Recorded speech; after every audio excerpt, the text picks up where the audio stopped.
കൊല്ലം തേവലക്കരയിൽ ഷോക്കേറ്റു മരിച്ച 8ാം ക്ലാസ് വിദ്യാർത്ഥി മിഥുന്റെ ഓർമ്മയിൽ അധ്യാപകർ. സ്കൂളിലെ അനുസ്മരണ യോഗം വൈകാരികമായിരുന്നു. മകൻ നഷ്ടപ്പെട്ട വേദനയിലാണെന്ന് മാനേജ്മെന്റും അധ്യാപകരും പറഞ്ഞു. മിഥുന്റെ രക്ഷിതാക്കളിൽ ഒരാൾക്ക് ജോലി നൽകാൻ മാനേജ്മെന്റ് തയ്യാറാകണമെന്ന് വിദ്യാഭ്യാസ മന്ത്രി വി ശിവൻകുട്ടി പറഞ്ഞു.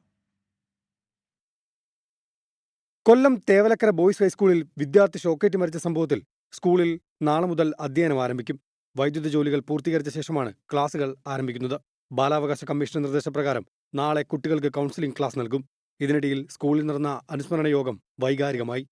ഇത്തരം ഒരു അപകടം വന്നതുകൊണ്ട് തുടർന്ന് നമ്മൾ അല്പം കൂടി ശ്രദ്ധിക്കണം. ഈ സ്കൂളും ഈ PTA മാനേജ്മെൻറ്റ് കമ്മിറ്റിയും പ്രിയപ്പെട്ട രക്ഷകർത്താക്കൾക്ക് വേണ്ടി അവർക്കൊടൊപ്പം നിൽക്കുന്നു.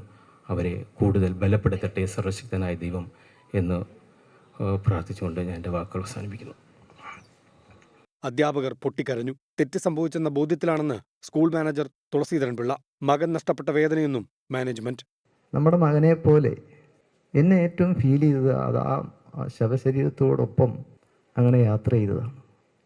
അത് എൻ്റെ ആ ആഘാതം എന്നിൽ നിന്ന് ഇപ്പോഴും മാറിയിട്ടില്ല. എന്തായാലും കരുതാത്തത് സംഭവിച്ചു പോയി.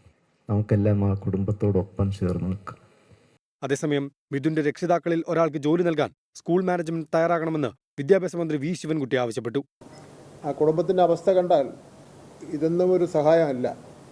അതുകൊണ്ട് മാനേജ്മെൻറ്റ് ഒന്നുകൂടെ ആലോചിക്കേണ്ടത് ആ സ്കൂളിൽ ആ കുട്ടിയുടെ മകൻ്റെ അച്ഛനോ അമ്മയ്ക്കോ ആർക്കോ ഒരാൾക്കോ ഒരു ജോലിയും കൂടെ കൊടുത്താൽ അവർക്ക് ഒരു വരുമാനമായി മാറും.